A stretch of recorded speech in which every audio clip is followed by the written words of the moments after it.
Bhante, any program for Thanksgiving? Yes, we're having the Thanksgiving retreat from 26th Thursday evening until Sunday noon. Thanksgiving retreat. I'm going to do some of it online also, but it's an in-house retreat, but I'm limiting it to 8 persons. And because of, to keep distances and so on. But I'll be doing online. I'll be sending out some information, like probably there'll be a session, not the early morning, but like a session from about 8:30 to 11 maybe, with some talk, and then sitting, and then walking meditation, and then some self-practice,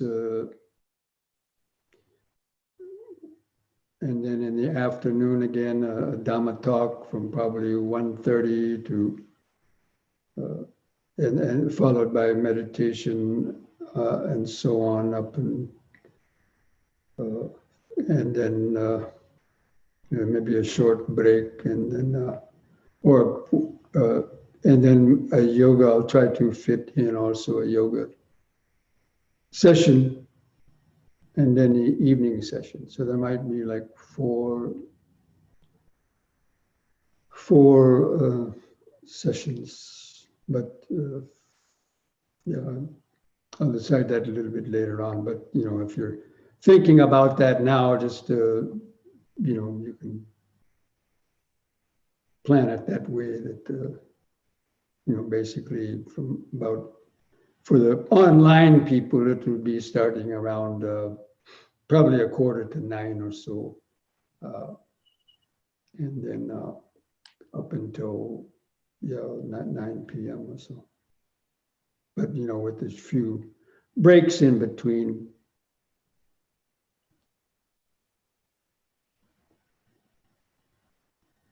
Would there be a limit of people attending? No, because according to our Zoom program, we can have up to 100 people at one time. Right now, only about 3 or 4 people indicated they want to participate. But I do want to have people sending an email saying that, I wish to participate by the Zoom program. But there's not going to be any necessarily formal registration, or there's no charge for that or anything like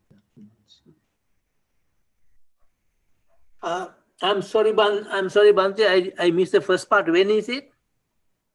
It will be November 26th. That's Thursday evening, after people have filled their stomachs with turkey or tofurkey or whatever. Thanksgiving. Or nothing. Yes. Okay. Thursday evening until Sunday about noon. Same link. Same link. Yeah, I think same link. Yeah.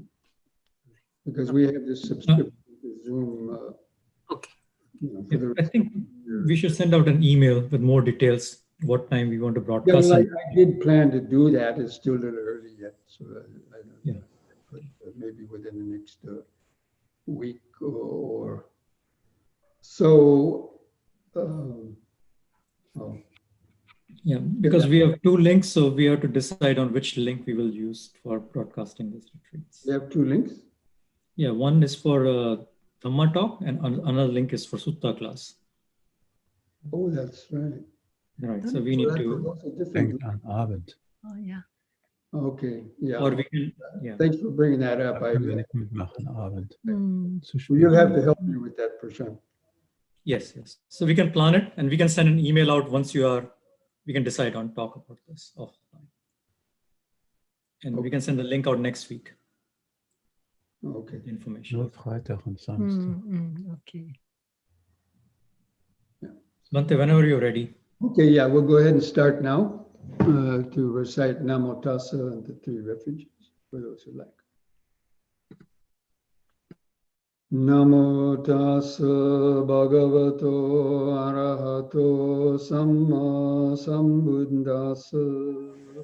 Namo tassa bhagavato arahato samma sambuddhassa. Namo tassa bhagavato arahato samma sambuddhassa. Buddhang saranang gacchami, Dhammang saranang gacchami, Sanghang saranang gacchami, Dutiyampi Buddhang saranang gacchami, Dutiyampi Dhammang saranang gacchami, Dutiyampi Sanghang saranang gacchami, Tatiyampi Buddhang saranang gacchami, Tatiyampi Dhammang saranang gacchami, Tatiyampi Sanghang saranang gacchami.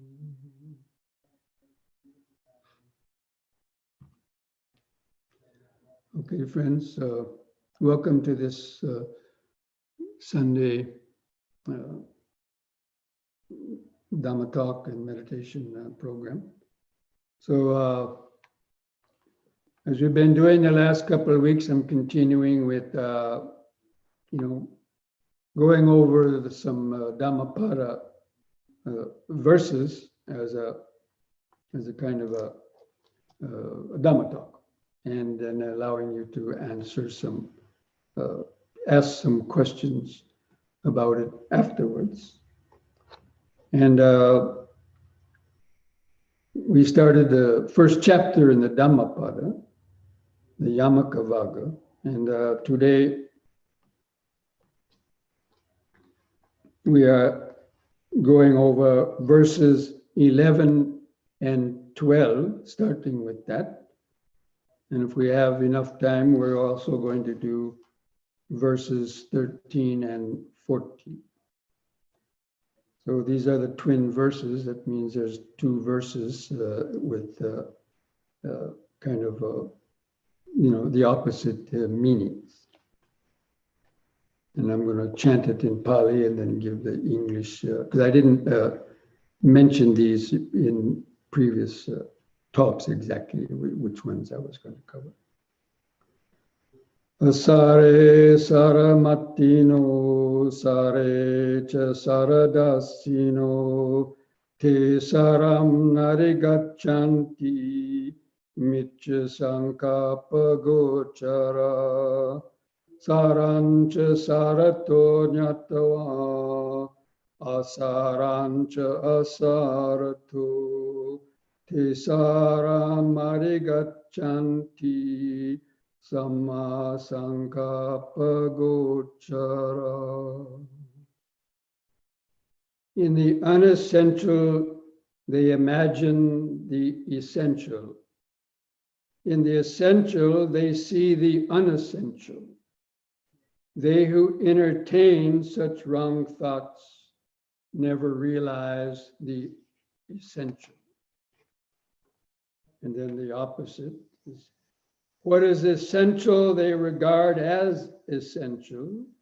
What is unessential, they regard as unessential. They who entertain such right thoughts realize the essential. So now, of course, the essential and unessential refers to, of course, the Dhamma. So yes, the essential would be understanding the nature of suffering, the cause of suffering, and how to overcome suffering and the way leading to the ending of suffering. And the essential meaning to train oneself in morality, concentration, and wisdom, and practicing the other types of wholesome qualities such as patience, generosity, and concentration and wisdom. And the unessential basically would be, basically everything else. Just talking about, like the meaning of a useless speech or frivolous speech. Just thinking about sex, food, and sleep, and politics, and beauty queens and sports, and essential, just eat, drink, and be merry, and follow one's ego. That's, a lot of people think that's the essential of life, right? So, but that's delusion. Anyway, so now I want to tell the story about this. So there's a story about Venerable Sariputta and Moggallana. Now I think most of you know Sariputta and Moggallana were the Buddha's two chief disciples. But before they became disciples of the Buddha, they had been ascetics following another teacher, one of the ascetic teachers named Sanjaya.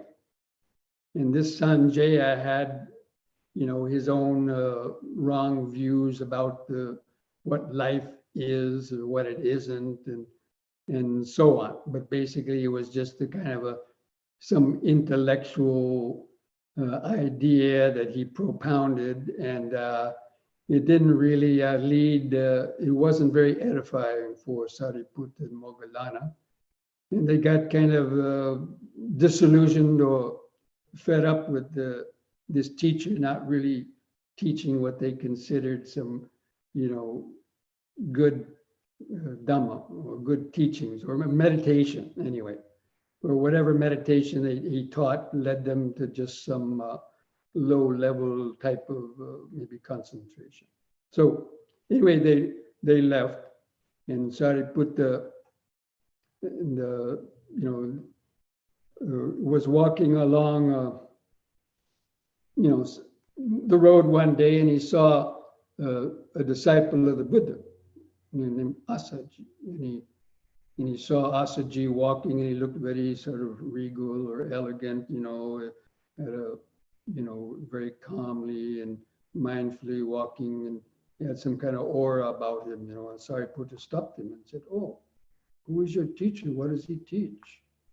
What are you practicing?" And he said, "Well, I'm kind of new to this."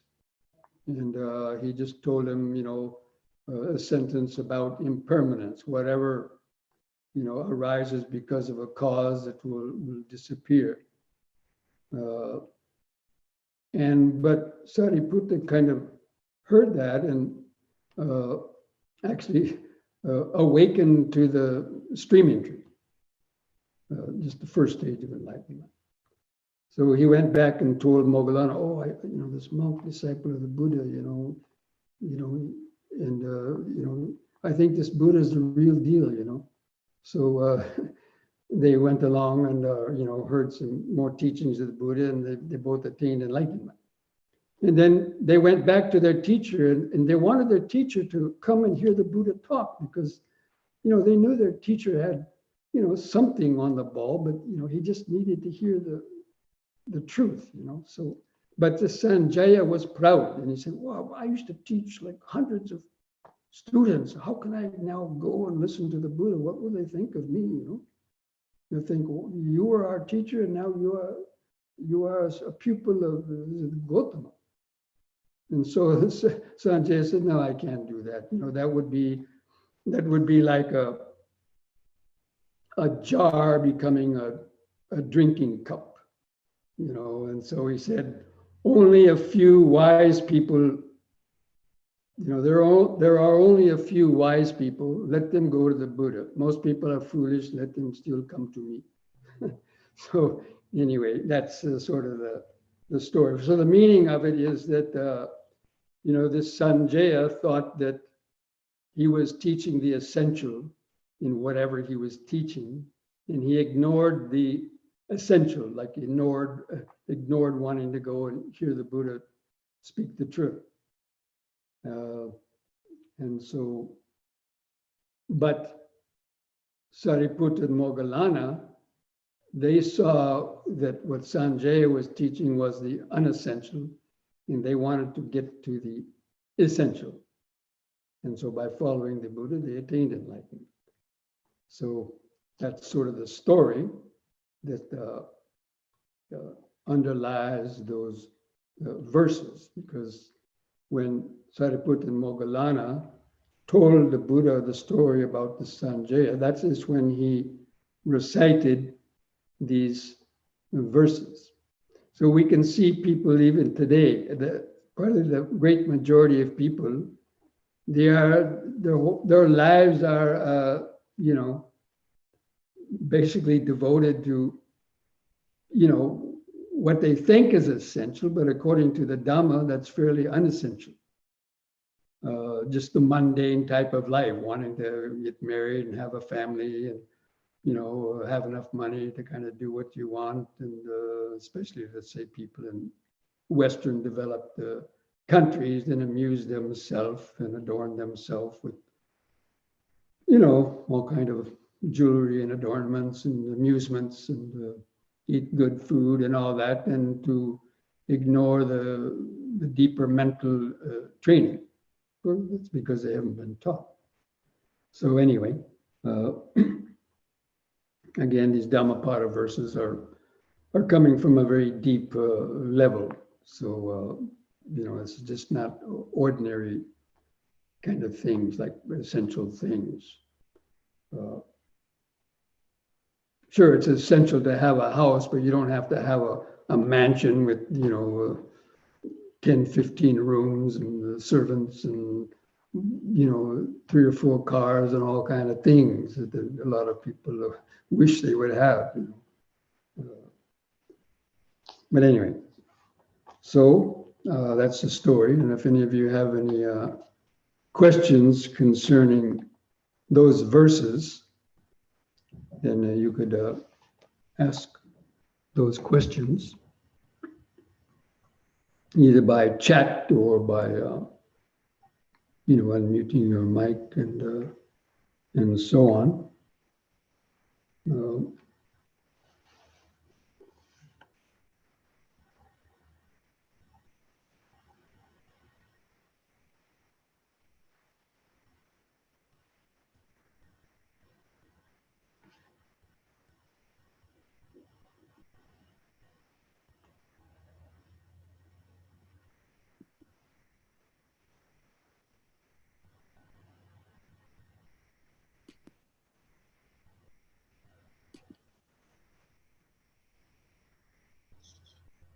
Bhante, may I ask a question? Can you hear me, Bhante? Yes. It's not related to what you what you read to us and explained to us, but it is a question about ahimsa, about the first precept that about abstaining from taking life.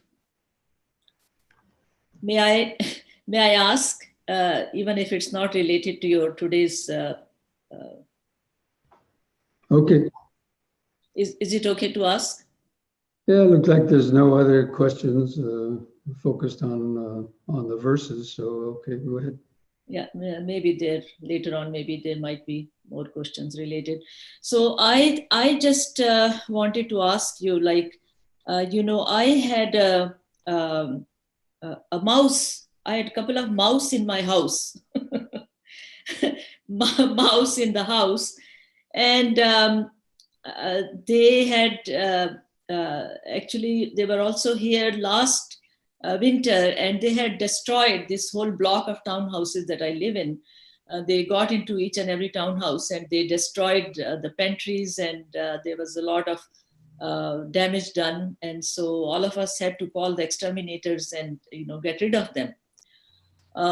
So this the winter has, I mean, not even started, but anyway, I saw this mice the other day and I got very alarmed, and I set up some mice traps, a couple in the pantry and one in the near the fridge and all that. And the other night, this was just about 2 nights ago, I saw a mouse just near the fridge. It ran and it got sort of caught into the trap, and it took the trap with it a certain distance close to the cabinet.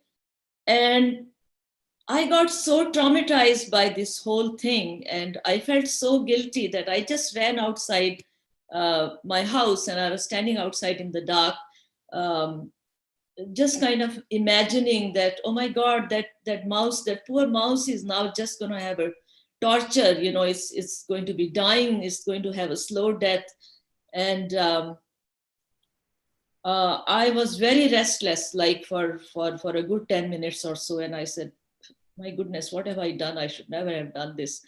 I have broken the first percept. And this is also, one of the 8 limbs of yoga, the first limb of yoga, actually. So I came inside and I saw that trap was not where it was originally, but it had moved a little bit. And the trap was not moving. It was kind of turned. So I could not exactly see whether the mouse was really caught into it or not, or what really happened. So I slowly took a broomstick and I went and I sort of turned the trap. And I saw that there was no mouse. There was no mouse. And when I looked at it closely, there was just some little hair on the trap that I had set. And Bhante, I tell you, it was such a relief. It was such a relief because I was dying of guilt earlier. But the question is now, what does one do in a situation like that? I don't want them to damage my house and my pantry, and it's a big concern. And on the other hand, I am so guilt-ridden when I am trying to get rid of them. What's the balance? Where do you find an answer to such a question? What does one do? Well, that is a challenge for most people when they start practicing the Dhamma and they read about, the precepts and so on. We have the problem even here with the mice in the house, but, so far they, haven't, eaten too much. I don't, care too much about it. They haven't destroyed any wiring or any, what I would say, damaged the house infrastructure yet. Yeah. But, when it comes time to that, we'll see what happens. I mean, there's other things that hopefully would deter the mice, rather than outright, killing them with traps. Of course, there's ways that have a heart traps and so on, catching them. But then you have to, go release them somewhere out in the wild and so on. It's a lot of work. But maybe the people in your place will call the exterminators again, what they did last year. But anyway, it's the intention that counts. So you set the trap, that kills the mouse, and with the idea that it was going to be killed. But luckily, it didn't get killed, so you were relieved at least because of that. But yeah, these things, plague, are things that disturb our mind naturally, and this is the part of the travails of trying to practice the Dhamma and this kind of world. And there's no easy way to do that except remove try to minimize the conditions which would attract those kind of animals. So it's not an easy thing to answer. There's no one blanket statement, but it's the intention behind the precept that's important.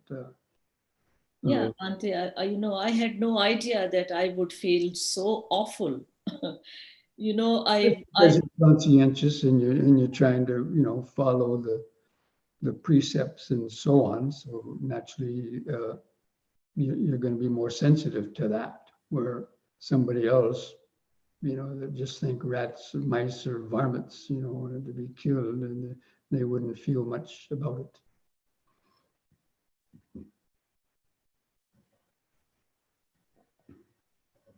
So there is no easy answer to that, Bhante. Is that what is that the conclusion we come to? Yeah, or just accept it. Accept it. You're fearing that they're going to destroy the house, whether they really destroy the house or not. It's not to be. It's known they're coming in the house because they're cold. In the cold weather, and so. Put some food out for them to eat at night, and then maybe they won't want to eat plastic or rubber or other things if they get enough food to eat. Yeah, Bhante, but the problem is that they multiply, and then that's where the problem starts. Then they go from one house to the other because these are townhouses. This is what happened last year. Yeah, where the houses are close together. They are attached. Yeah, the houses are attached. So our whole block was infested with mice, and we were all like, battling with this problem the whole winter. So I don't know. I mean, I still feel that there is really, what is the solution? The others take care of it.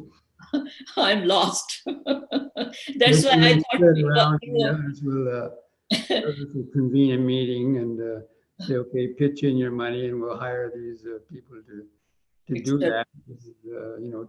Take a vacation and go someplace for some days or a week when they do that.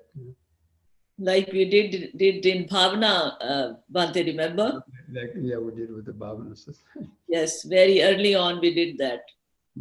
I still remember the cockroaches. But let's try to go on to see if there's any other question, because I don't want to take up the whole period with that, because there's no easy answer to that, Yes. Is there some other question on the chat? There are a couple questions, Bhante. Some say get the low-hanging fruits first. Essential seems too high and difficult, but non-essential are somewhat easier. Is there any wisdom in saying about? Well, yeah, the whole training is a gradual training. Now, as I mentioned, these verses are geared for the Buddha recited because of certain circumstances, and a lot of them were involved like other monks and so on. So he was talking about the teacher of Sariputta and Moggallana going for the thinking that just giving nice talks and amusing people or so on was the essential Dhamma. So Buddha wanted to point out, if you're going to be an ascetic, a monk, then go for the essential. Now, but the gradual training is like dana, sila, bhavana. So the Buddha gave this for lay people. He didn't talk about deep meditation right away and no self. He talked about, the fruits of generosity and about being born in heaven because of your good karma and practicing generosity and following precepts. You can attain good rebirths in heaven and so on. But you also get, by practicing generosity and the precepts, you get the benefits of practicing that in this life. And then somewhere down the road, you'll want to do more automatically. You'll want to practice the concentration. Then you get the fruits of concentration. Then naturally you want to do more because, you see that gradual progress. So, there are those low-hanging fruits are the fruits of the happiness it's got through and the freedom from guilt, worry, remorse, and fear by just practicing precepts and generosity. But the problem is, without meditating to a certain extent, you're not going to be that successful in practicing the morality, probably, because you won't have the kind of mindfulness to prevent the mind from slipping up and getting lured and tempted by various things. That's why, one still has to practice at least the low levels of meditation, gaining concentration and the intellectual understanding and so on. But, for most people, it is going to be a gradual, gaining the gradual fruits of the practice. But he didn't want people to stop at that. And actually, that's what I'm going to, in the sutta class on Wednesday, I'm going to be talking about that, actually, the shorter discourse on the heartwood, which addresses sort of that thing. So the low-hanging fruits, or the unessential, is basically just like the idea of eat, drink, and be merry, and just indulge your senses and stuff like that. That would be from, really the unessential. But from, practicing the Dhamma, then even some of that, just like gaining concentration, to calm your mind is essential for gaining wisdom. But if you stop with just calming your mind, then it becomes unessential in terms of not having reached the goal.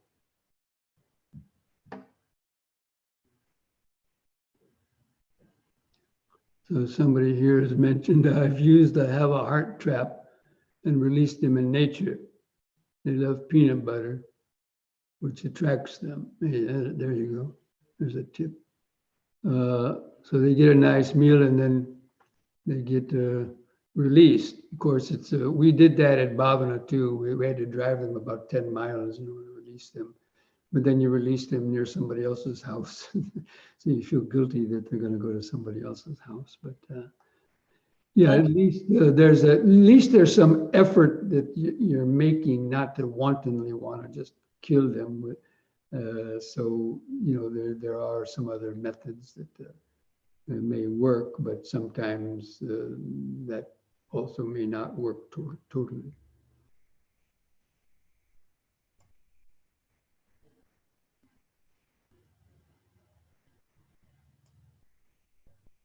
So this other question, some people were raised in a house where parents practice the Dhamma, and they're lucky to know and follow the Dhamma.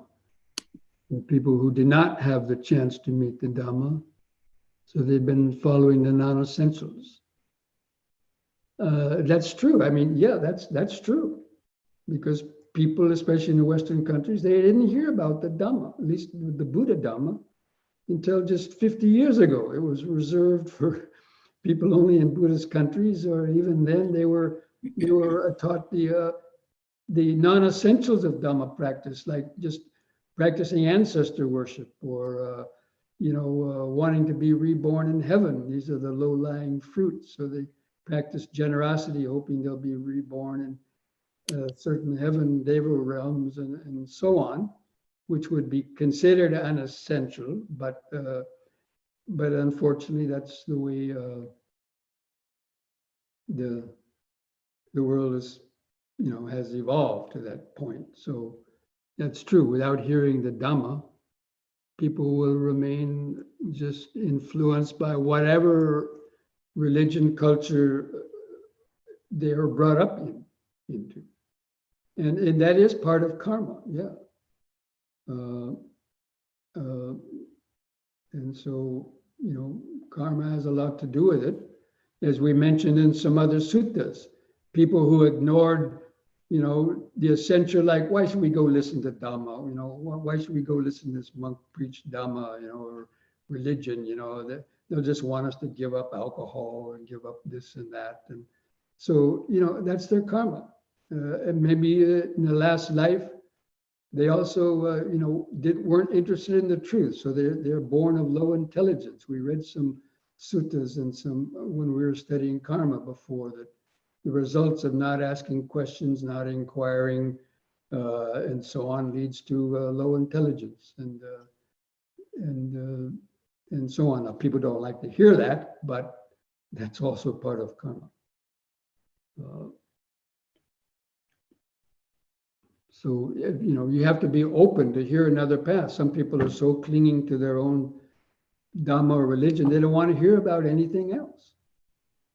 So they, oh, that's just Eastern paganism, or, you know, yoga or Buddhism or something else. They used to think that. So certain people, you know, so that's the thing, and it's part of their conditioning. Okay, well, I'm thinking we might have time to go on to the other sutta if there's no other questions. Anybody have any other questions on this particular subject?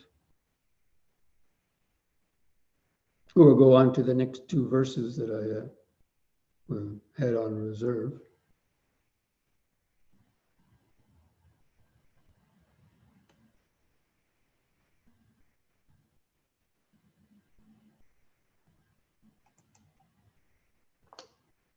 Okay, so we'll go on to these other two verses. Maybe some questions will come up with these. There's also a very interesting story. So verses 13 and 14 of the twin verses chapter of the Dhammapada. Yata garam ducchanam vutti samati vijjati evam abhavitam chittam rago samati vijjati.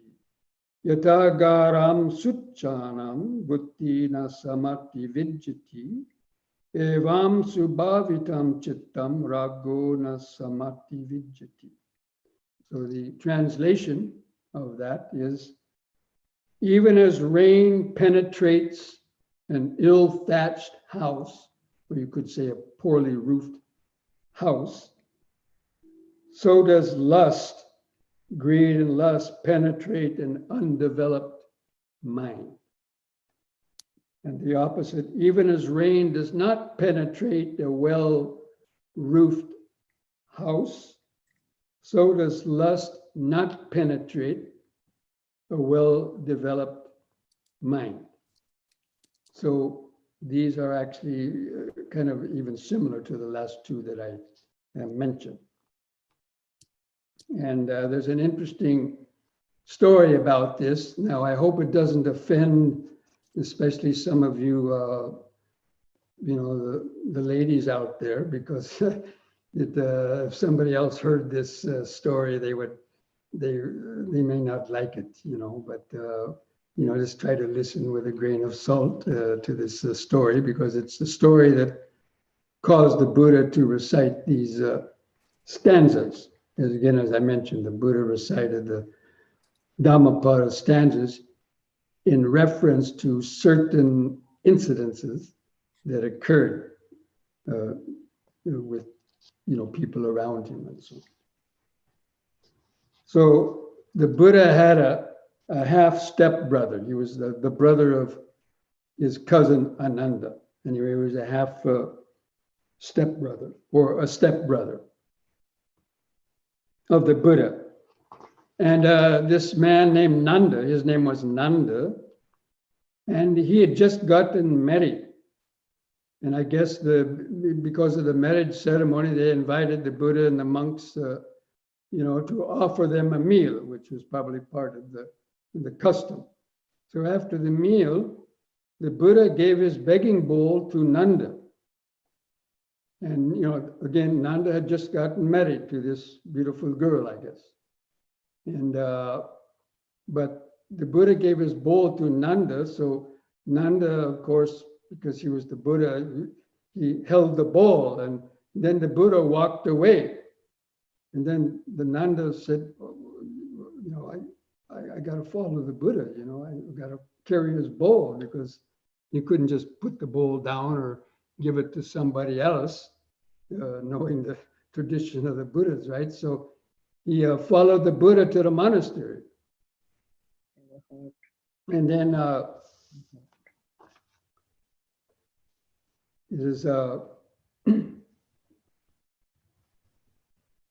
and then the Buddha, while they were going to the monastery, he asked Nanda, would you like to become a monk?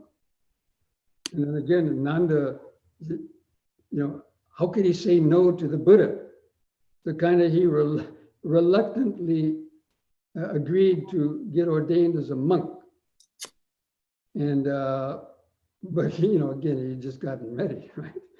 So I'm sure his wife and others didn't like it, but because he was the Buddha, no one said too much. I guess I don't know about the permission of the parents. But anyway, the story says that he got ordained, but he was unhappy. He was always thinking about his wife, so he was unhappy. And that got back to the Buddha. So the Buddha said, would you like to go to I'll take you to the heaven worlds and you can see some celestial nymphs. And, Ananda probably, oh, that's pretty cool. Thinking that might get his mind off his wife. So they were going to the top of heaven.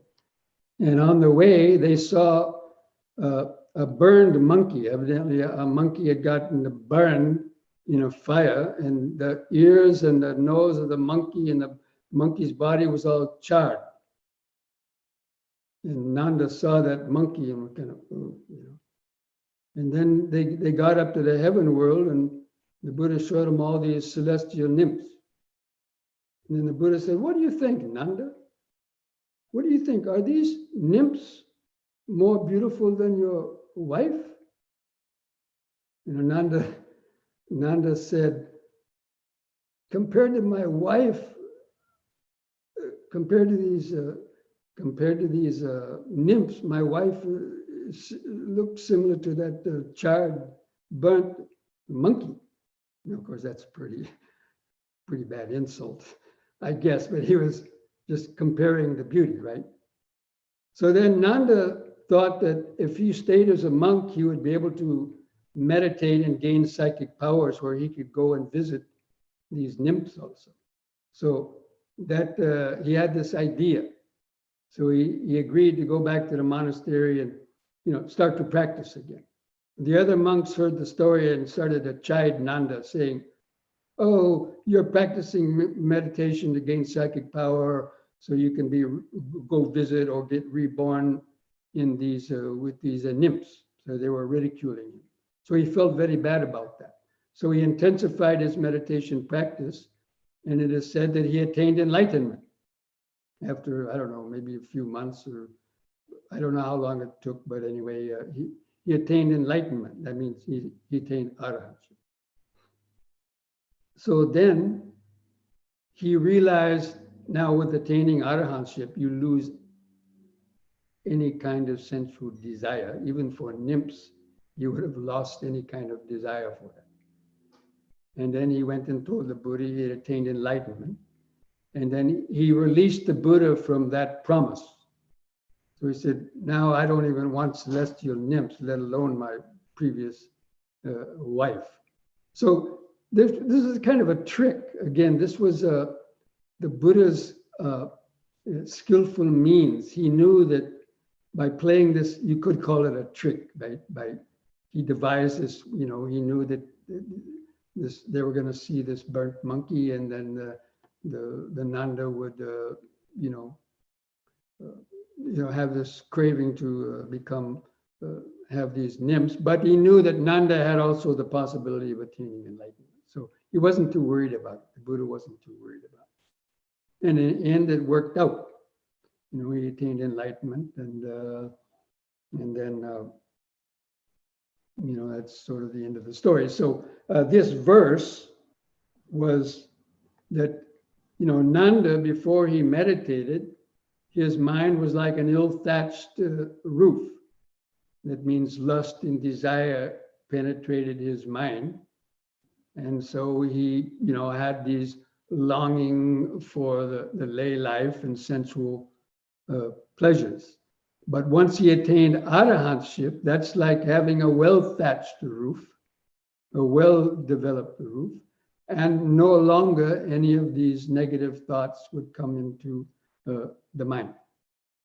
Now, again, people are going to ask, well, this is an extreme situation, but again, the Buddha was always talking about the Dhamma on very, very high levels, because that's what people need to hear. Most people are always talking on low levels.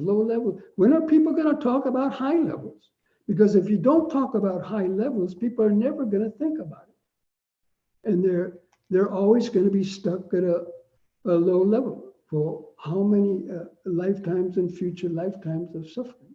So that's why the Buddha elevated. That's why all the other ascetics at the time of the Buddha, they were all talking in low-level practice, attaining formless jhanas and all these other kind of things to prolong their existence in samsara.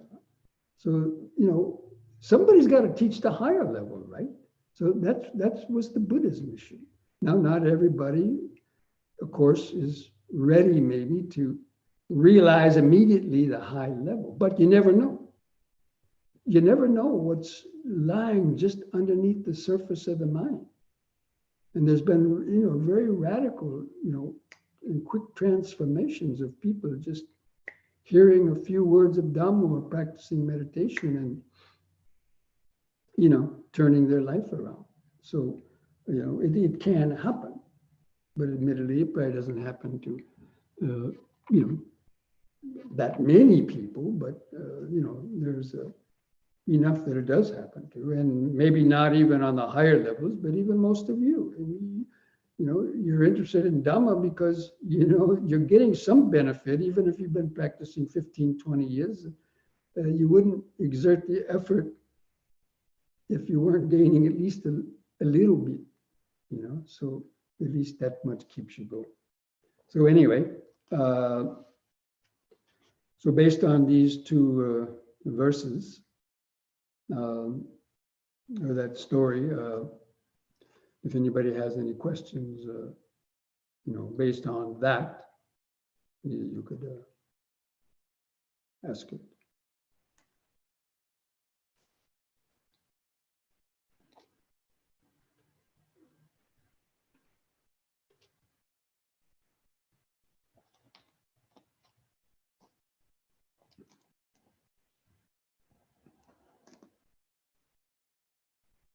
See, the Buddha had many skillful means at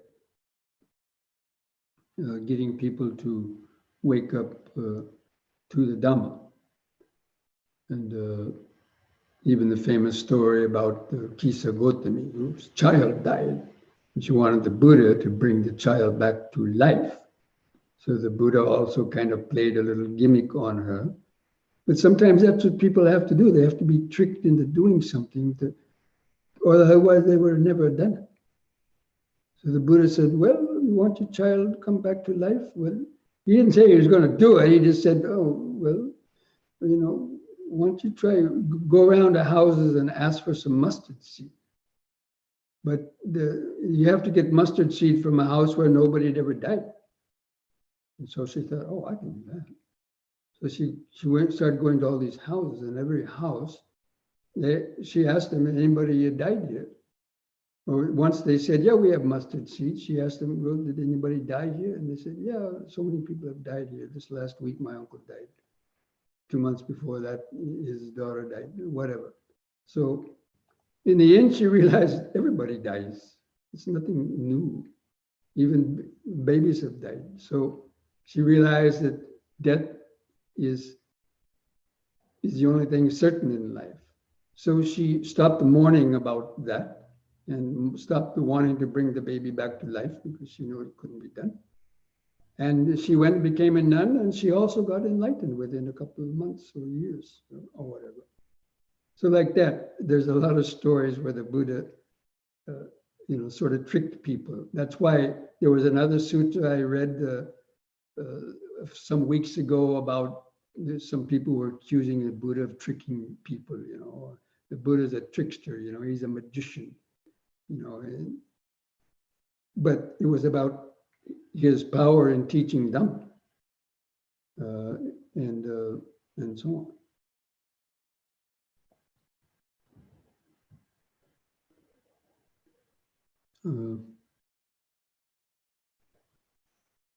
Is there another, what is it, chat? Yes, Bhante, I think I saw a message, so let me check. Where do I find the special traps for mice? I guess that's from Shobha. Google it. Google have a heart mouse traps or non-lethal mouse traps. Now you might find some phony stuff, but they're called have a heart is one kind. But there might be some others. So just Google it, non-lethal mouse traps. Yes, Bhante, thank you. Okay.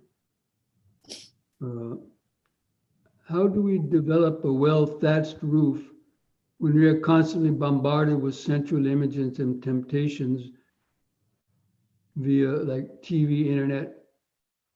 Then don't watch so much of it. That's the thing, don't watch so much of it. You've got to replace the amount of time that you read newspapers, because most of it is adhamma, is just feeding and polluting your mind with unessential things. So stop watching it, or start whittling it down. Maybe you can't stop totally, but gradually reduce it and replace it with more meditation, or replace it with reading more Dhamma. That's what has to be done. But if you keep on, watching those things, that is what keeps the holes in the roof, or making what could have been a hole become a hole. So that's an important part of the teachings, is sense restraint, indriya samvara, or not going to places where you know that it might arouse your lust or desire or ill will, or like, the three things to avoid whenever you get in a group of people are money, politics, and religion. There could be others, but those three, especially when you go home for Thanksgiving or Christmas or family reunions, that's what people talk about, those unessentials, and so many other things. And you get sucked into that. And that's why actually being a monk, one of the benefits of being a monk is that, we're wearing this like a red flag, and people know that, that you're probably religious, and, when you say you're not going to talk about those things, they don't fault you for it, because, well, they know that that's what you normally do. So they don't, if you don't get caught up in their conversations, they're probably not going to fault you too much, that if you're just a normal person,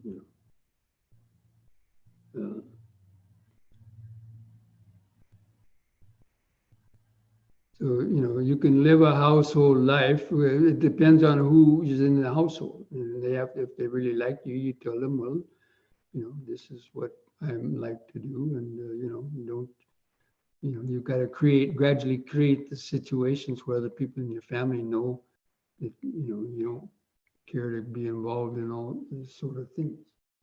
And if they love you, they will respect you for that. And I know, people that have done that and can do that. But they've cultivated that, with their partners and so on.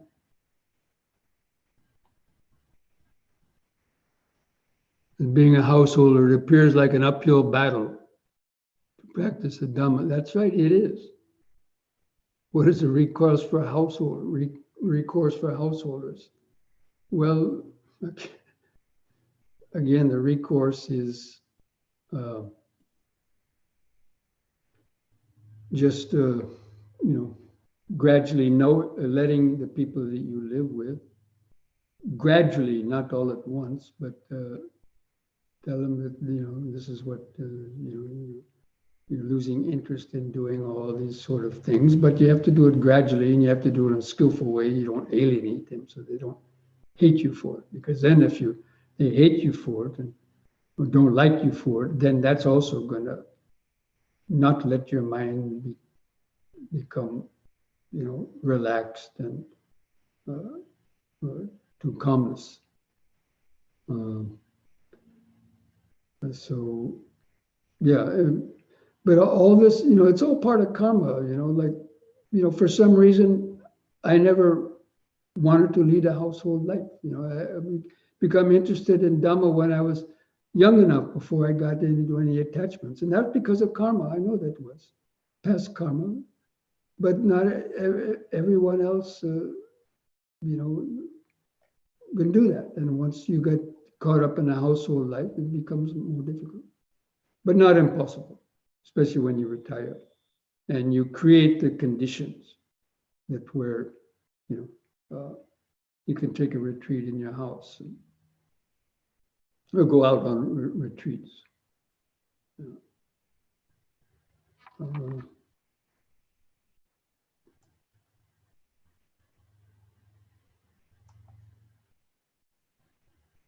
In such a complex, dangerous world, how do we stay informed and protect our families without interacting with the world?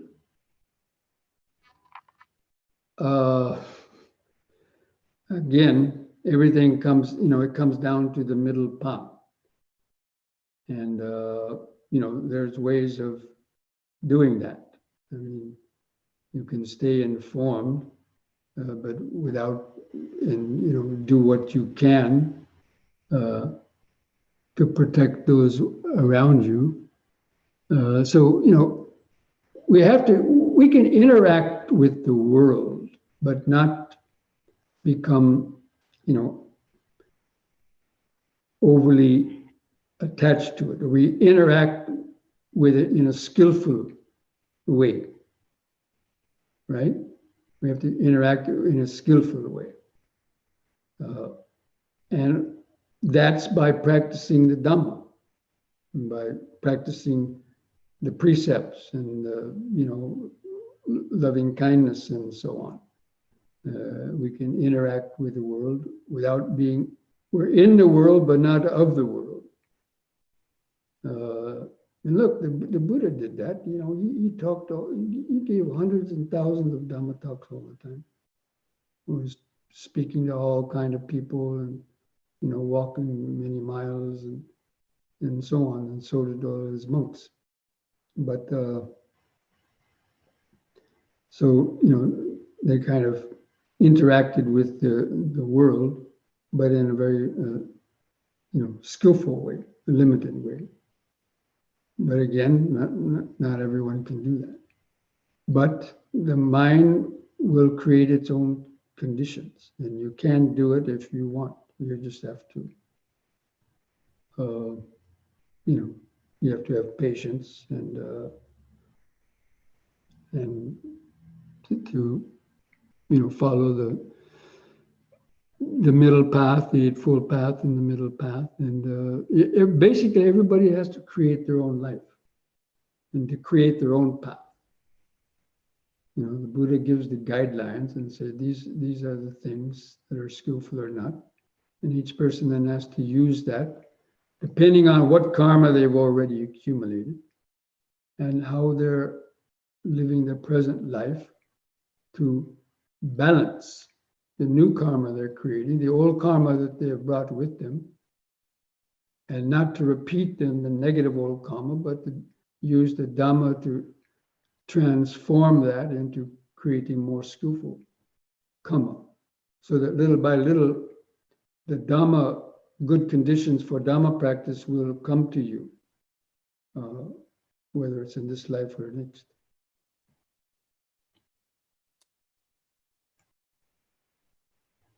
Bhante, but excuse my saying so, but I think this word non-essential, don't you think it's a rather strong word? Well, it's a strong word, depending on how you interpret it. So yes, for some people it will be a strong word, for others it may not be a strong word. So again, there's always two levels of Dhamma practice. There's the mundane and then there's the supra-mundane. And ideally, the best way is to have the best of both worlds, to be able to act in the mundane world when it's necessary, but when it's not necessary, to fall back and rest in the the present moment, in the supramundane. But people don't know how to do that. It's very difficult, I think, for a householder, especially, with families and children. And I think it's a very big challenge. Yes, it's a challenge, but again, there's ways that it can be done, especially for people who kind of retire and so on.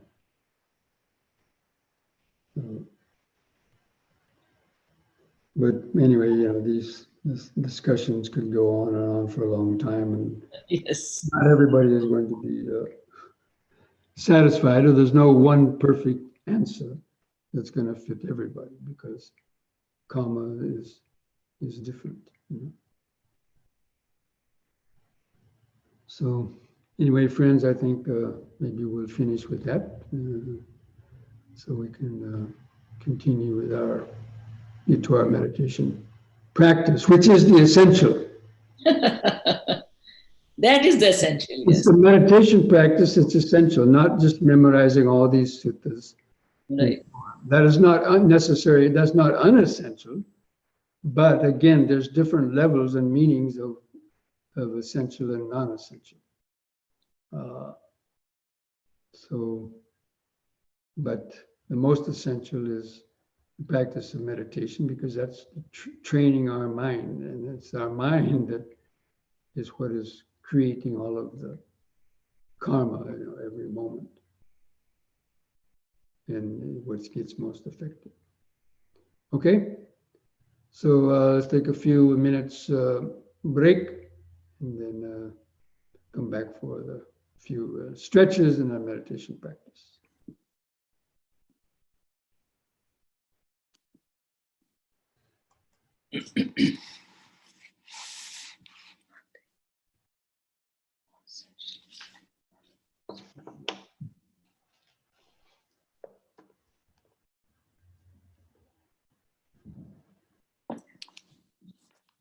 Excuse my sense.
Okay, friends, let's go ahead and we'll do get ready to do a few stretches before we sit again for the meditation. So find a place to stand.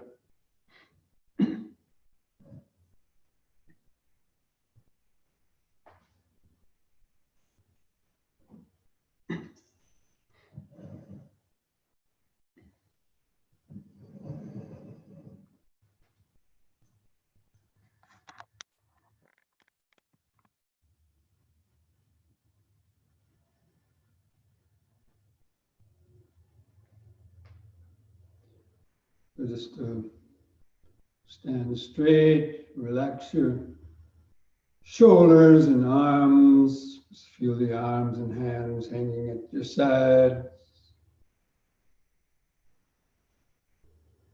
Feel your feet pressing the floor.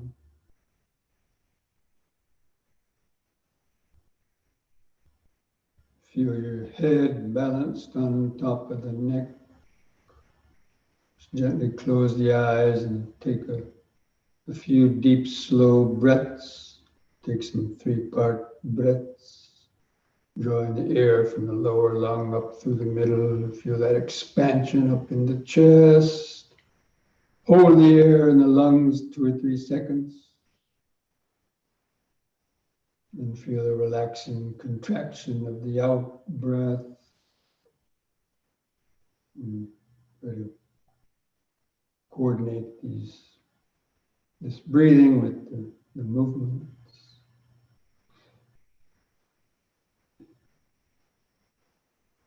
So on the next in-breath, raise the arms over the head, interlock the fingers, turn the palms up, straighten the arms, stretch your head back, arch your lower back a little bit. On the out breath, turn the palms down, touch the top of the head. And again, next in-breath, palms up, straighten the arms, stretch the head back, arch backwards.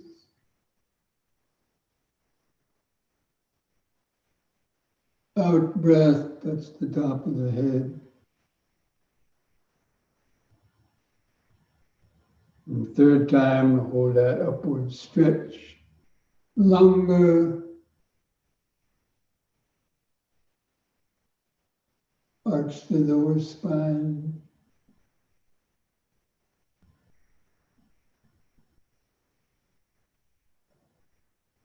And release the fingers in the out breath, arms back to the sides. Just feel the sensations. Relax. Just feel the feet pressing the floor. Just feel the increased body sensations.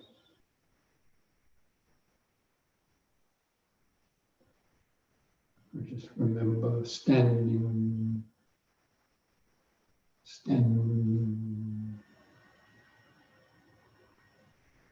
The present moment of the body.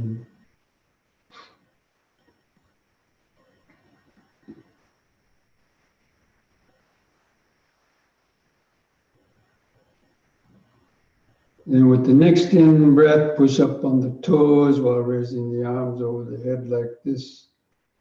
And stretch upwards, face the palms of the hands toward each other about 6 inches apart. Stretch up on the toes, then the out breath, come back to the arms to the side, feet to the floor. Use the breath to help lift and lower the body. In breath.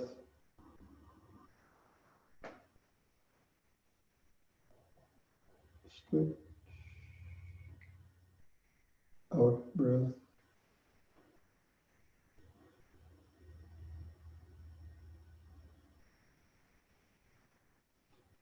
Once more in.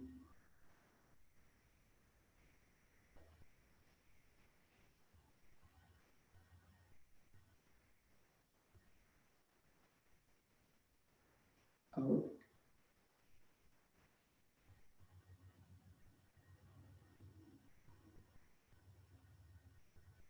Relax. Gently close the eyes. Feel the inner body.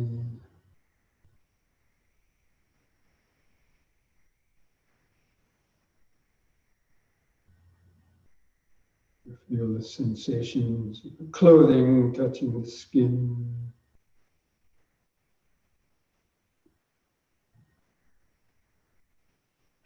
Keeping the mind in the present moment awareness. Letting go of the thought.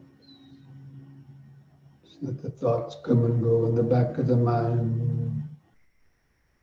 Just keep the feeling of the body, the sensations in the front of the awareness.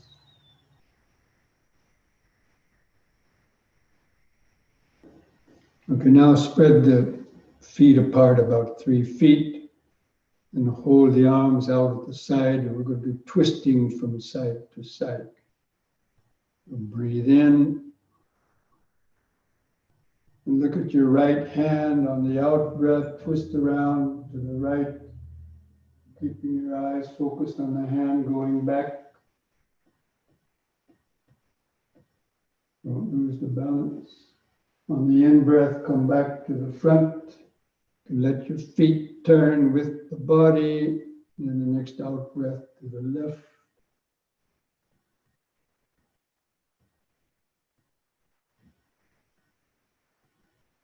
In-breath back to the front. Again to the right, out-breath.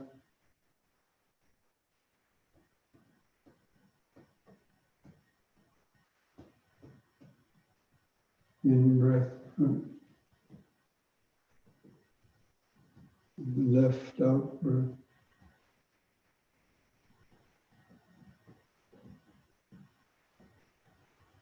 In breath front.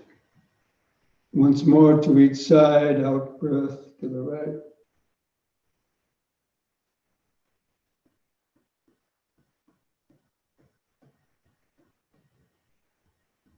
In breath. To the left.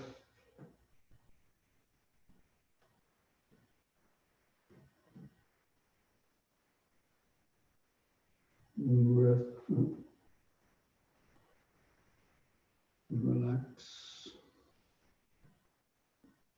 Feel the sensations in your shoulders, your hands. Feel each foot pressing the floor.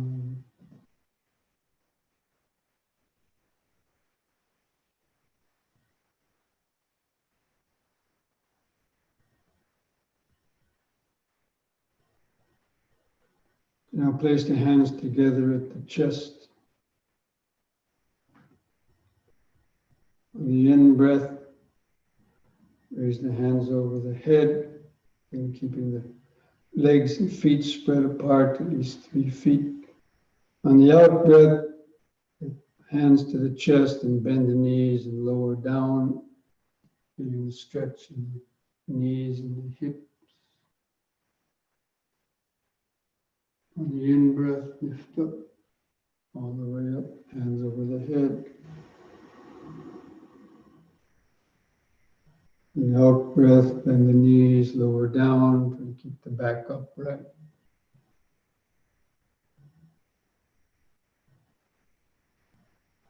In breath up.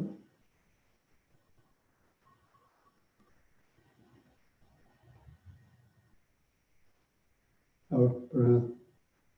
This exercise helps to strengthen and loosening up the joints in the knees and the hips, which get affected by cross-legged sitting meditation.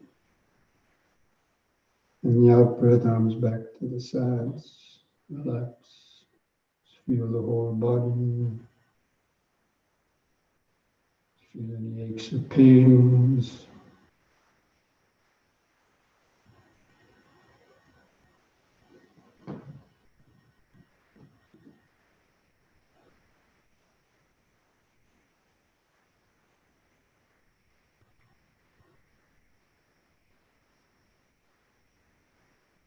We'll do one last exercise, again keeping the legs spread apart, forward and backward bending.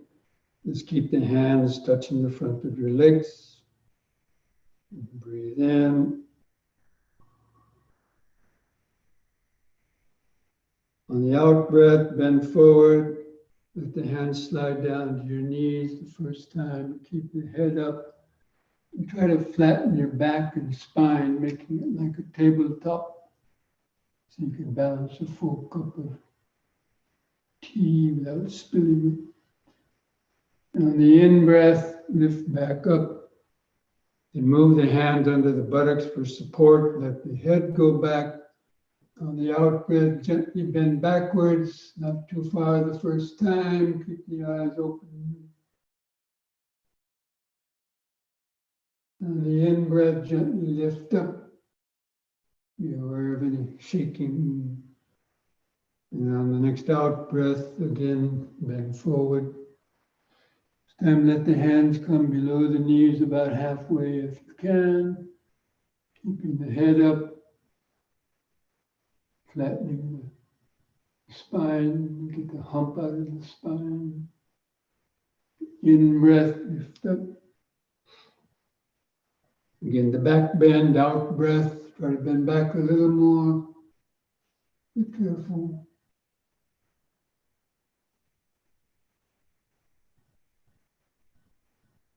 In breath, lift up. And the third time, bend forward, let the hands come down as far as you can toward the feet, and hold that position longer. Feel the stretch in the back of your legs.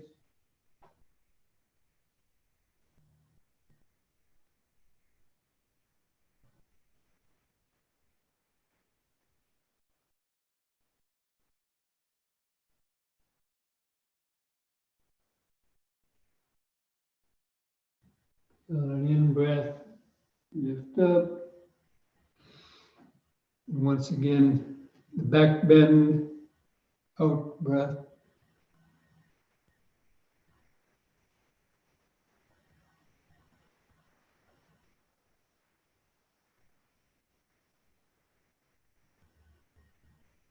The in-breath, lift up. Be aware of any rush of sensations or dizziness. The out-breath, relax. Feel the whole body vibrating, pulsating with activated life force.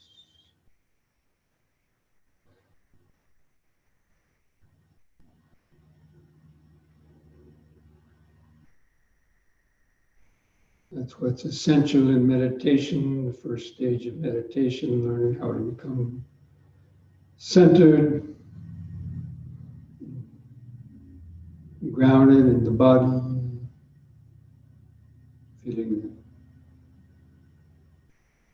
the body, life force vibration.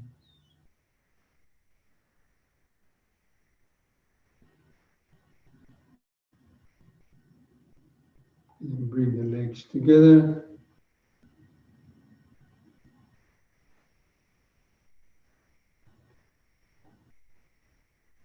Okay, then we'll come back to your seats, get ready for the sitting meditation.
I'm going to turn my video off as normal. So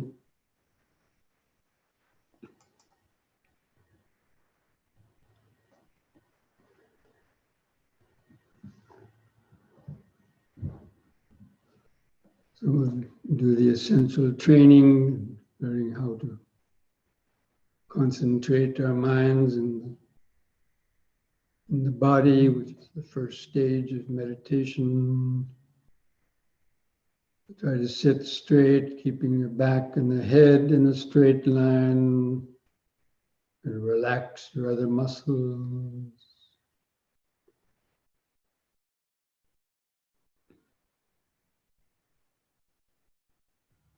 And first of all, just focus where your buttocks press the seat. Just feel that solid contact. Try to feel each buttock. It's developing concentration. Being able to focus on certain spots.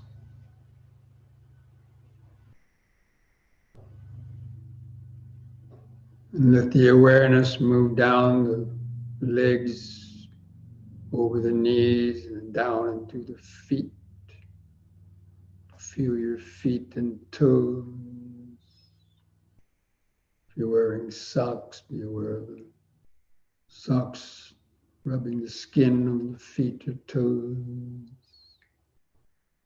Just any other sensations. Where the feet touch the floor, the toes touch each other.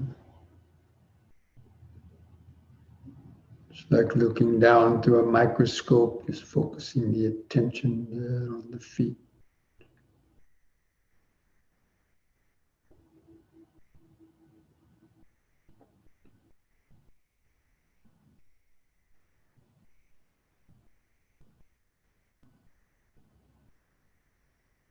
Now let the awareness move up to feel your hands and fingers where they touch your legs or where they touch together against your abdomen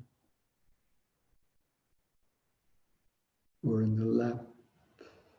Start to feel when each hand touches the other hand, the outline of your thumbs or fingers. You feel the subtle pulsations in your hand.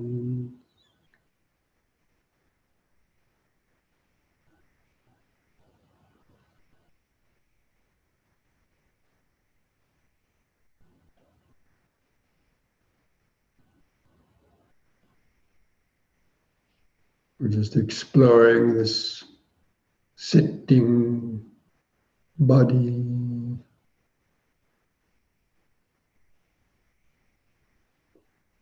And feel the weight of the arms hanging from the shoulders. Relax the shoulders. Feel where the clothing touches the skin of the shoulders and upper arms or chest.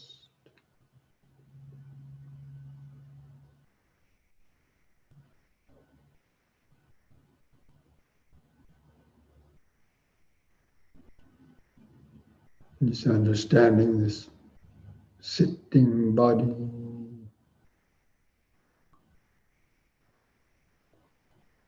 This is the sitting posture.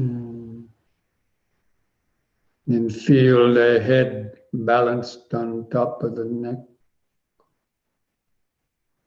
Or to keep the chin lifted up level, parallel to the floor.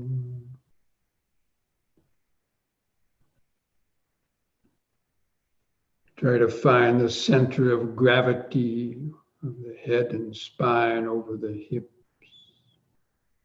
Means move the whole head and backwards slowly until you get close to the tipping point. And then just come forward just a half an inch. Just try to maintain that straight, erect posture. Try to hold that mental image in the mind's eye of the sitting body. It's the collection of the different sensations of your buttocks, feet, hands, arms, and head. And just giving that idea of feeling of a sitting body. Just try to hold that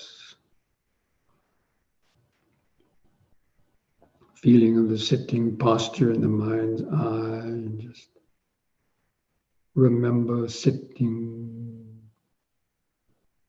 sitting, sitting. This body is considered to be the laboratory for meditation, especially the laboratory for mindfulness, vipassana meditation.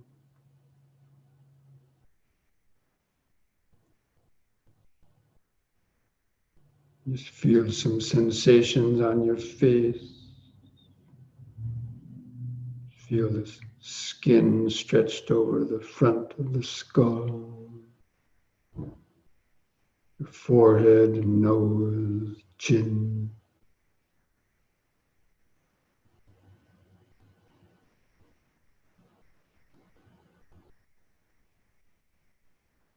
Just keep remembering sitting, sitting. Just feel your lips touching together. When the upper lip touches the lower lip.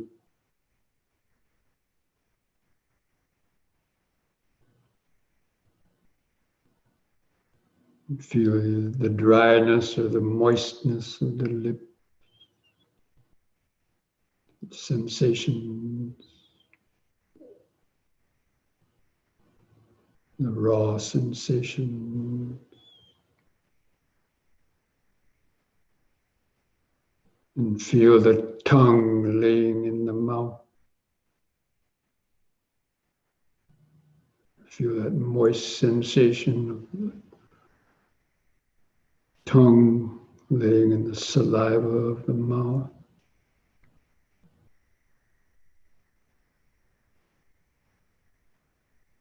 Being the water element. The saliva, the earth element, the tongue.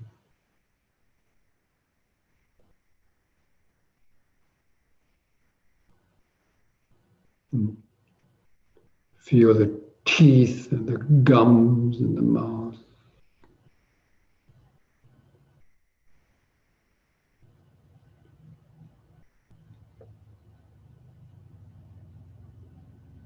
Just all those different little sensations.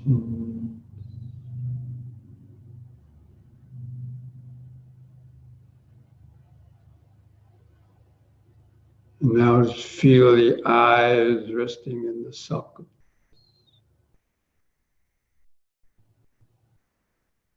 And the eyelids stretched over the eyeballs.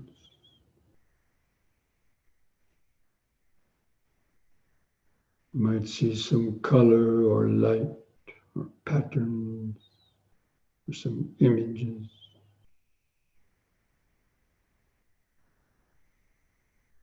Or just darkness.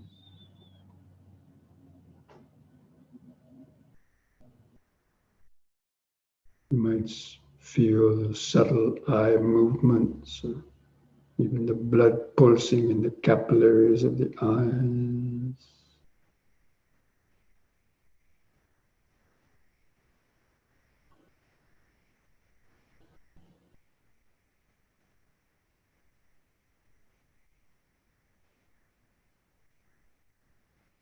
And just remember sitting, sitting. It's the present moment, raw sensations of this body, This body is the home for this mind. And then begin taking some deep, slow breaths. If you know the three-part breathing, just take some three-part breath.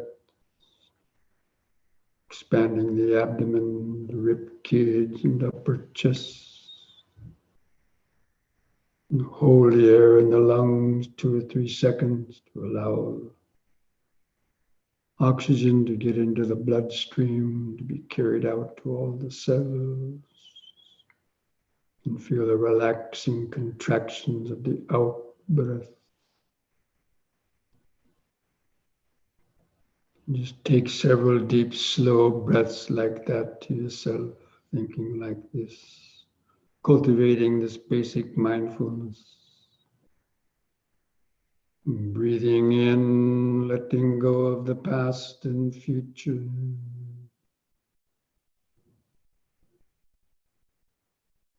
Breathing out, sitting here and now.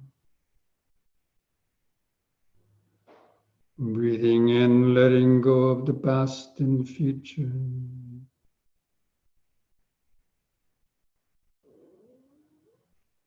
Breathing out, sitting here and now.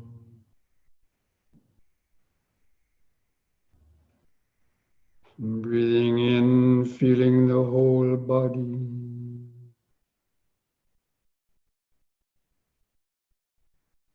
Breathing out, feeling the whole body.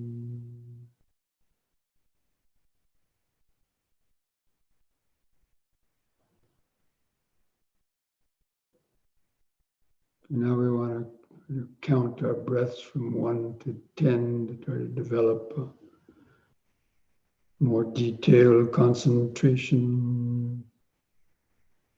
Try to keep taking some deep, slow breaths if you can. With the next expanding in breath, mentally count 1. Hold the breath in for 2 seconds. And with the contracting out breath, also count 1.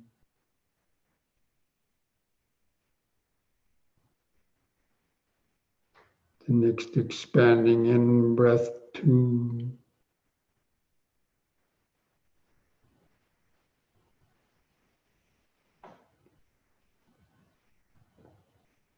The contracting out breath, 2.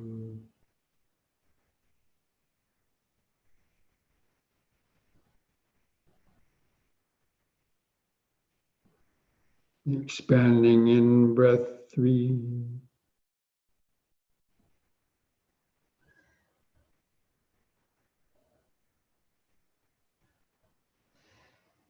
Contracting out breath, 3.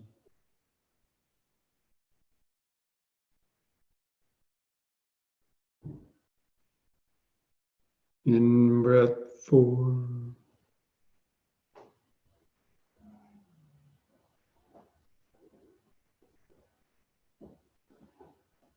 Out breath, 4.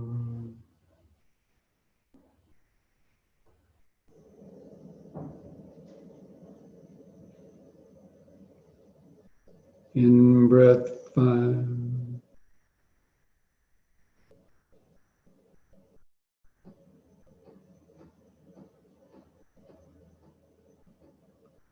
Out breath, 5.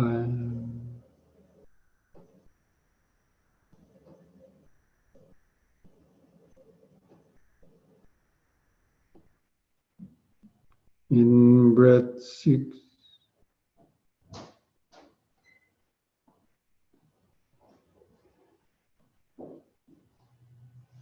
Out breath, 6.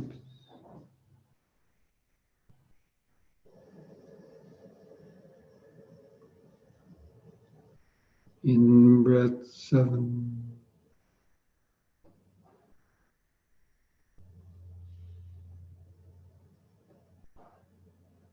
Out breath, 7.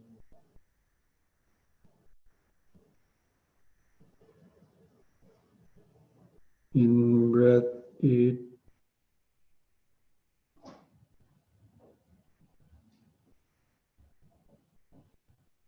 Out breath 8.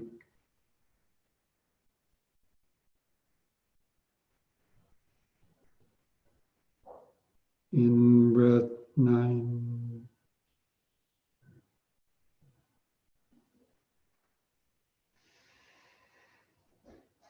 Out breath 9.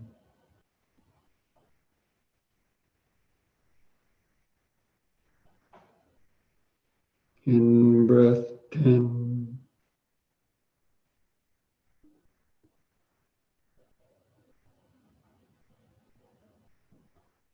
Out breath 10. Now discontinue the counting, discontinue any control, deep breathing. Just keep following the breath. Just let the breath return to its perhaps shorter, expanding and contracting movement. But continue to follow. Feel the subtler, expanding sensation in the brief pause, the contracting sensations in the brief pause. Just make that the primary focus of your concentrated awareness.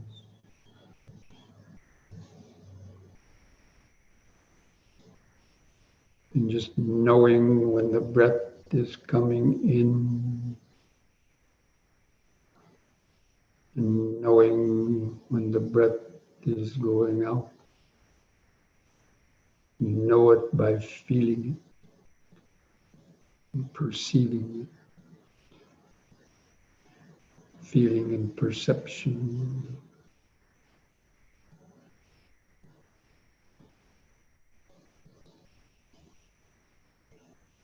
You can make these mental notes. It's easier to stay focused, just remembering breathing in, sitting, breathing out, sitting, or just simply in, sitting, out, sitting. It's the ongoing, continuous connection to the present moment.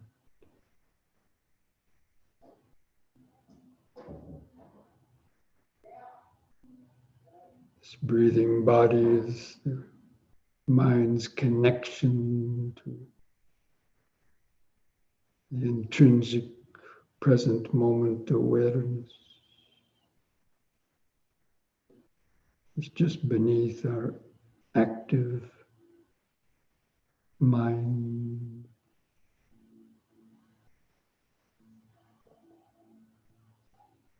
The passive, subtle, passive awareness.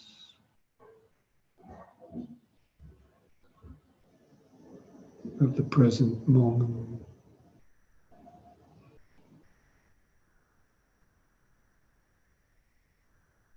Especially with each out breath, try to allow the body and mind to relax more and more into the present moment, the here and now.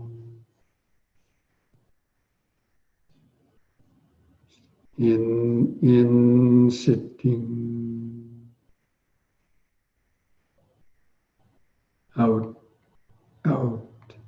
sitting, coming centered, grounded, breathing body connected to the present moment. It's the first stage of meditation.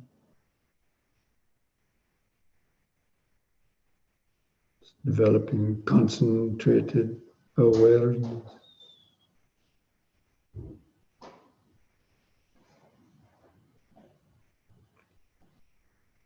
At the same time, be alert for your mental activity, thoughts, urges, trying to pull your mind away.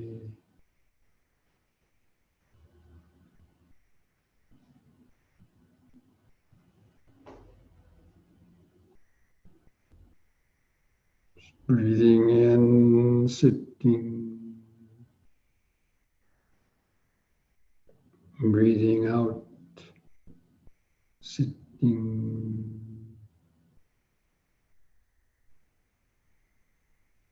Breath by breath, moment by moment.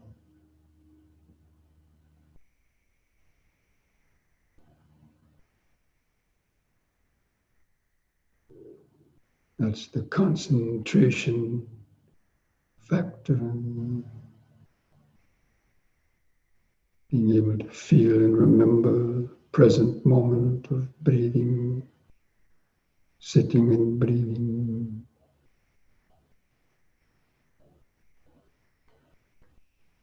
But the mindfulness factor is the reserve alertness for thoughts and other hindrances or distractions, trying to pull away the mind from the breathing body,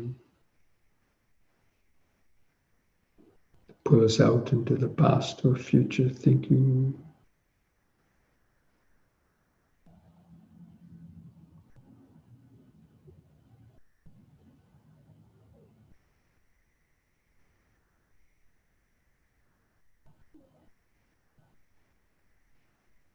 Just keep turning up the power of the mental microscope to notice subtler details of the breathing process.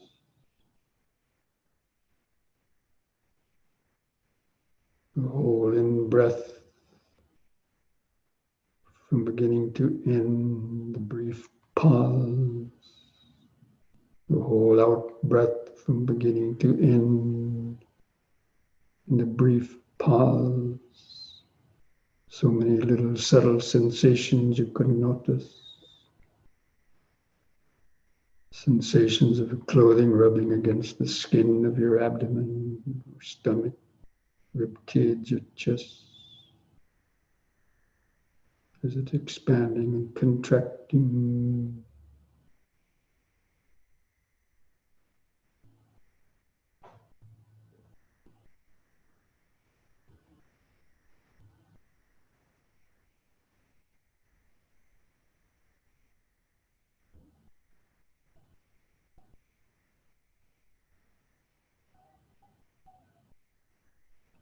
If you want to try counting the breaths again from 1 to 10 by yourself, you can do that to try to maintain your concentration.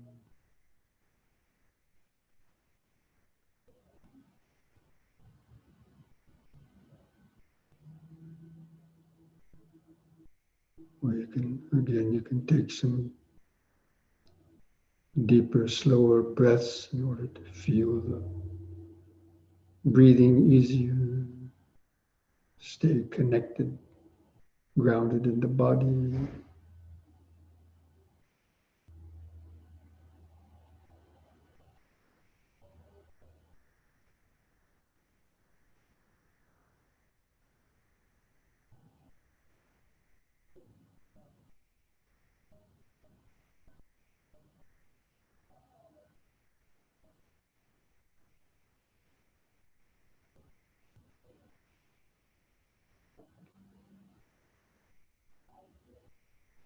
But if the mind is already fairly well concentrated and has a good connection to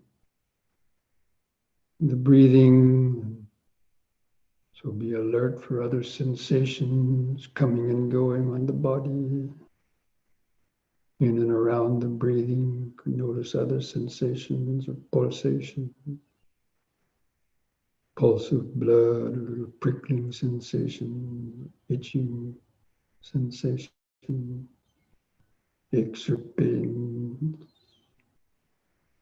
occurring within the larger body.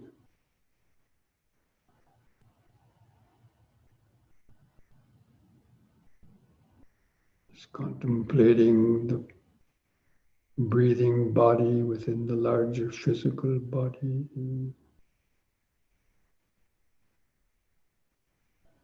They're occurring simultaneously.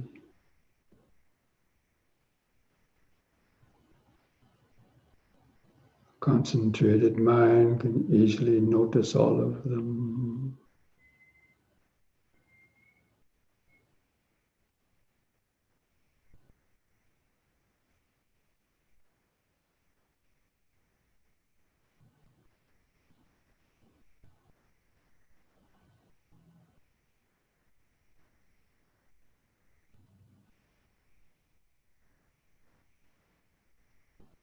And the second stage of meditation, after gaining centeredness, concentration in the body,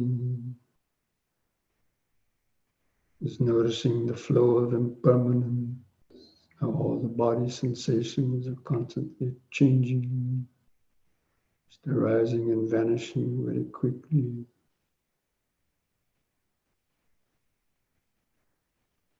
Sensations of breathing, of in-breathing, of out-breathing, pulsation, so many sensations.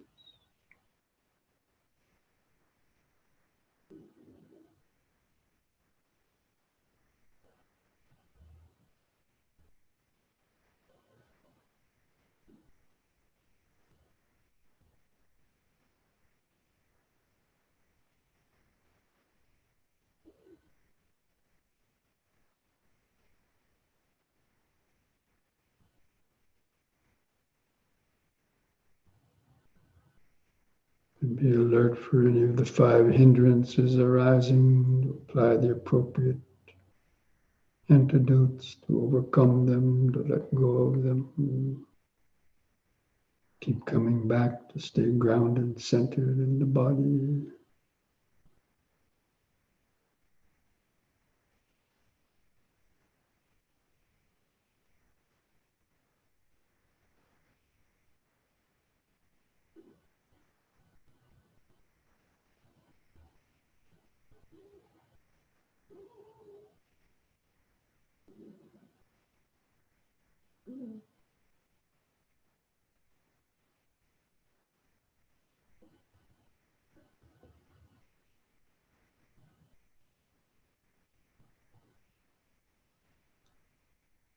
Just be alert for subtler thoughts or urges or different ideas moving in the back of the mind,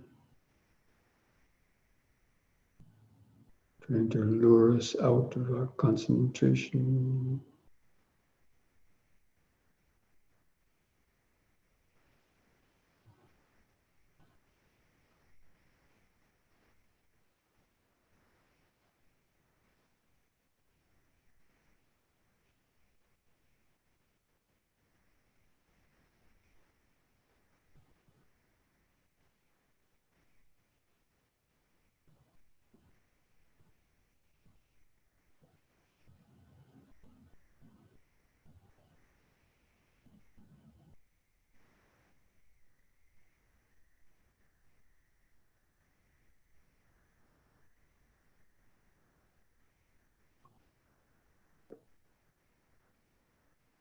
Be aware of the subtle urge to move, or even the urge to think about something.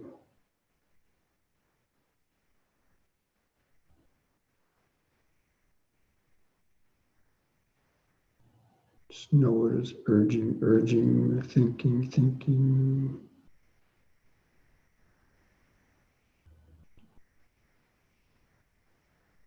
Stay with the breathing.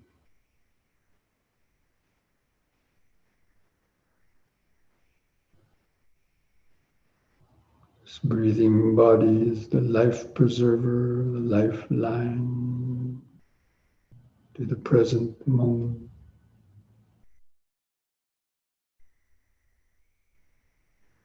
If we lose that connection with the present moment, with the breathing body, and the mind gets easily dragged away, pulled here and there by pleasant or painful sensations or thought, past or future.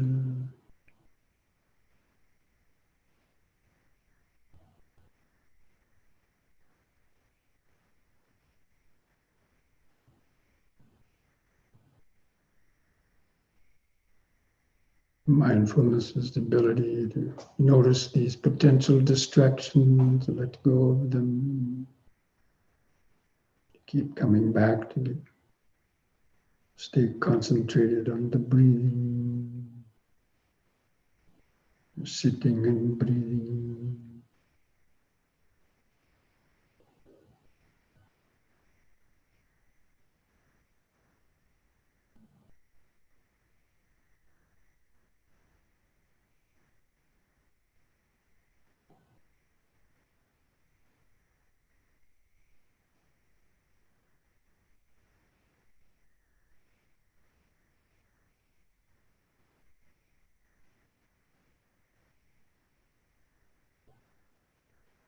Again, if the mind is calm enough, if you have a good awareness of the flow of impermanence, being able to recognize the five aggregates, cultivating wisdom, this is material vibration,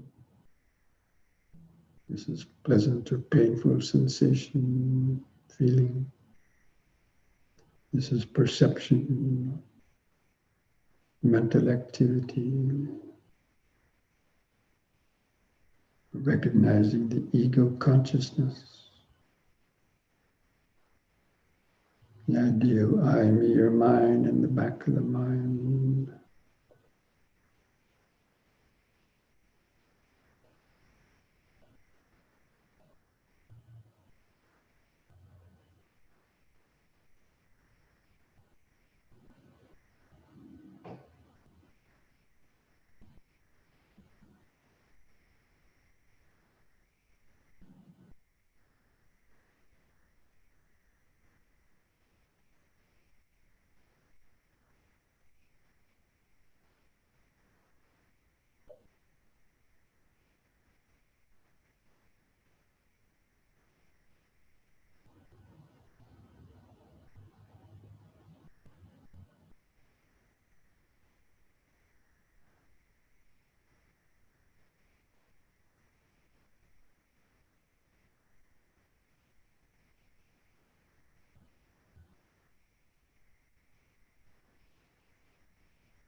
Again, if you have a good detached, onlooking awareness, just have the feeling of just sitting in the balcony seat, just watching the movie of your body and mind.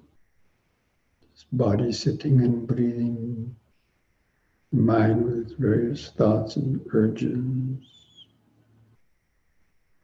reactions.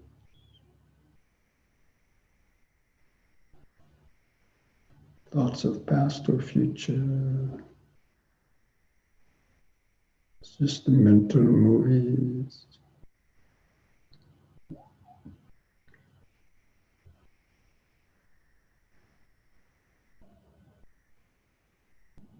Just sitting back, sort of watching them without clinging to them. They're just created by the past karma, the past momentum of greed, hatred, and delusion.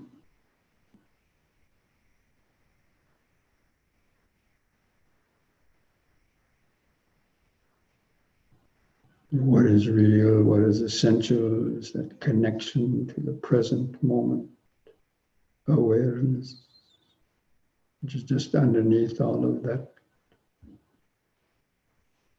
impermanence and chaos, the parallel dimension of now.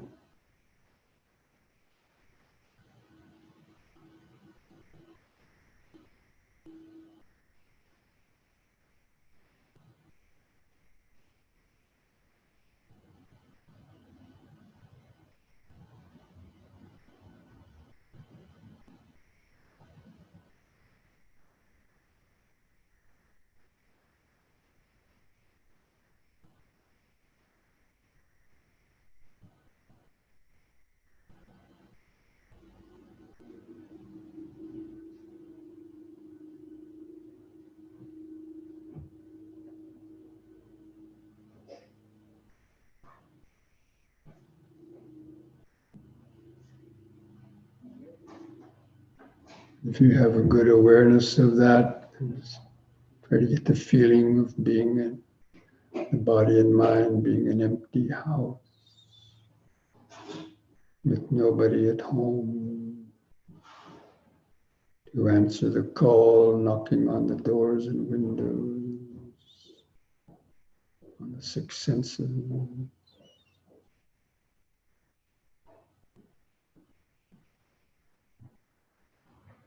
But there's a sensitive microphone in the house that knows, but yet doesn't know.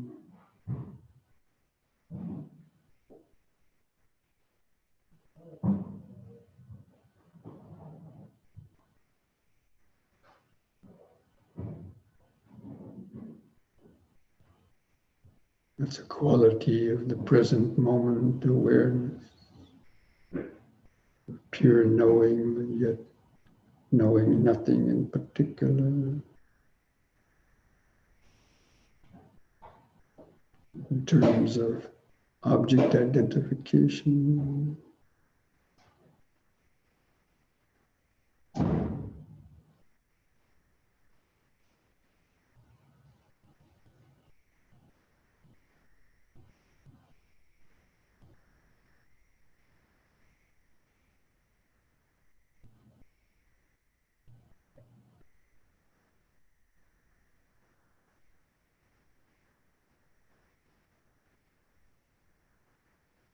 Even within the space of a few seconds, you should be able to just feel or perceive many different sensations arising and vanishing. Body sensations, sounds, thought.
There's the three aspects of our conditioned mind.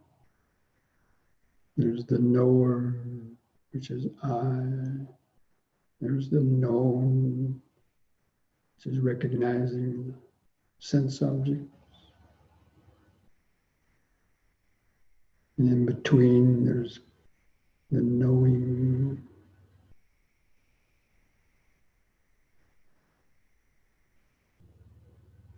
First, we let go of the known, clinging to the object.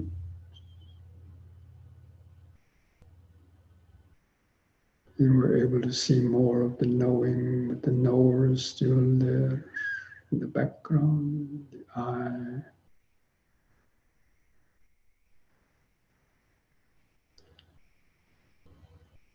And we focus the wisdom on the emptiness of that I, me, or mine. It's just a thought bubble. The I, me, or mine starts dissolving to leave intrinsic, pure knowing, the present moment.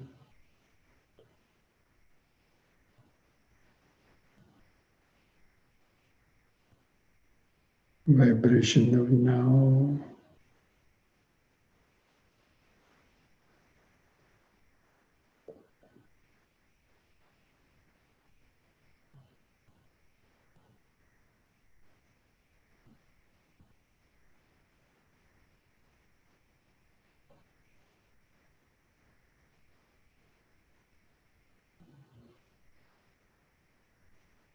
The end of suffering.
Dukkha pata chani dukkha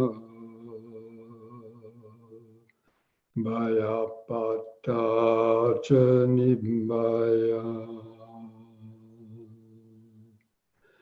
sokha pata chani sokha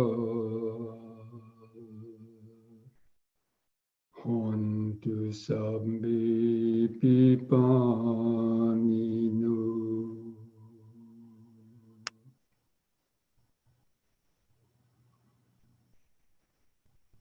May the suffering be free from suffering. May the fear struck be free from fear. May the grieving be free from grief. In this way may all beings live, perceiving the essential in the essential, and the unessential as being unessential. And thus spoke the Buddha.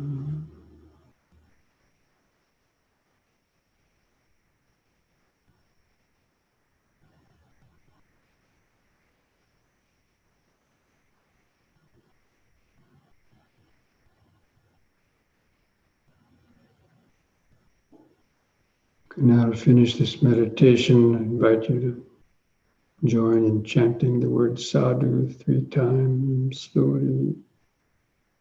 Do the chanting on a long out breath. So take in a deep, slow breath. Hold the air in the lungs a couple of seconds.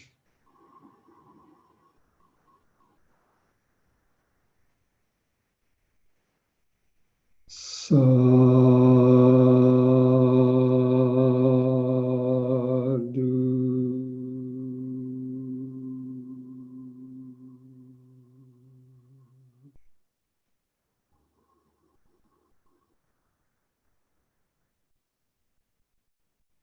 And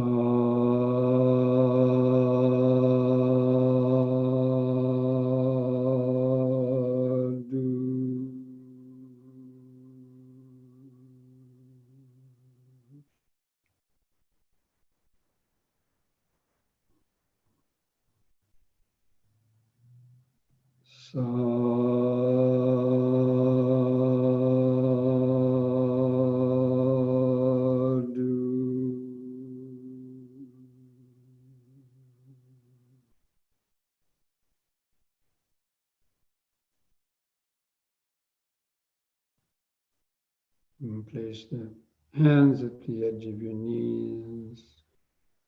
Take one more deep, slow in breath.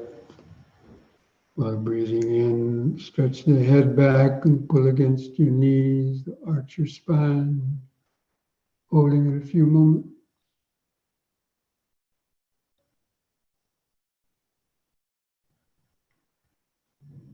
And lift the head up on an in-breath, and on the out-breath, press the chin to the top of the chest to stretch the neck vertebrae.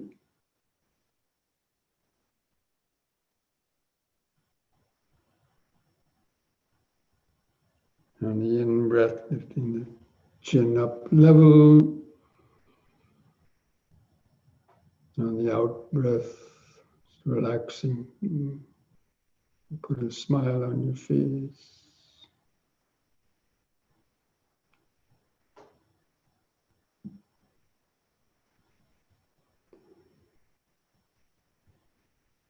Okay, friends, so this brings our afternoon session to an end, and we hope you're able to get a few insights or some calmness of mind during all that.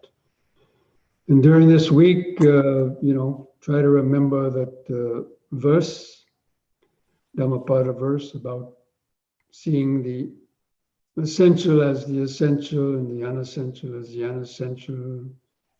Especially when you're doing M&Ms, you get yourself getting caught up in some unessential thing, like looking at the news too long, or reading the newspaper a second time, or wanting to get some comfort food or so on. Just try to stop, take a few breaths.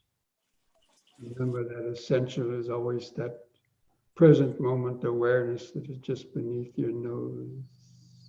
It's always there.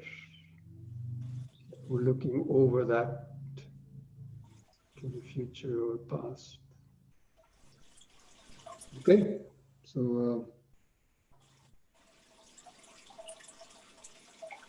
I hope you have a good week, and I hope your minds are able to calm down now and not be so worried about things connected with the election.